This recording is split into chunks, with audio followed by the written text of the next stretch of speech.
عالم اسلام میں امامت کا تصور ہے اور کسی حد تک اہل سنت ان 12 اماموں کو اپنا امام مانتے ہیں، مگر وہ کہتے ہیں کہ جن معنوں میں تشیع امام مانتے ہیں ان معنوں یعنی معصوم سمجھنا، اللہ کے رسول اور انبیاء منصوص من اللہ سمجھنا، منصوص من اللہ اور معصوم کی جو حیثیت ہے اس کو ماننا کیوں ضروری ہے؟ دیکھیں سب سے بڑی بات یہ معصوم کا نہیں ہے، سب سے بڑا منصوص من اللہ کہ اللہ نے چنا ہے، اللہ نے چنا تو معصوم ہے، اللہ نے سارے انبیاء معصوم چنے ہیں تو یہ کوئی معصوم نہیں ہوں گے. عصمت تو میں قرآن سے آپ کو رسول خدا صلی اللہ علیہ وسلم فرما رہے ہیں ومن یطع اللہ کو کہہ رہا ہے قرآن کریم میں ومن یطع الرسول فقد اطاع اللہ، جس نے رسول کی اطاعت کی اس نے اللہ کی اطاعت کی. اس کا مطلب ہے رسول خدا کوئی حکم اللہ کے حکم کے خلاف نہیں دے سکتے، نہیں دیں گے، معصوم ہیں.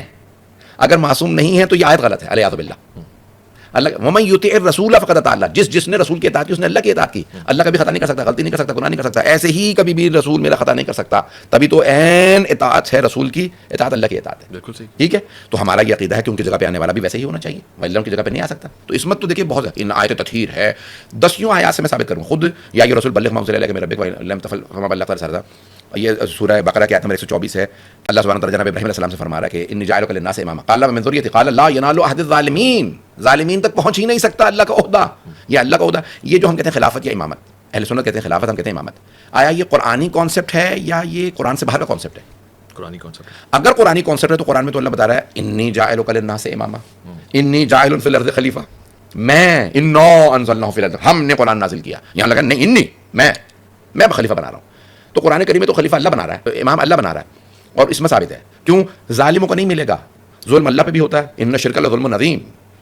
صحیح. شرک کرنا اللہ پہ ظلم ہے. دوسرے انسان پہ ظلم ہوتا ہے، واضح ہے. اپنے نفس پہ گناہ، اپنے نفس پہ ظلم ہے. یعنی کسی بھی ظالم یعنی کسی گناہ گار کو نہیں ملے گی. جو گناہ نہ کرے پوری زندگی وہی تو معصوم ہوتا ہے. سارے انبیاء علیہ السلام کے اوصیاء اللہ نے چنے. صحیح.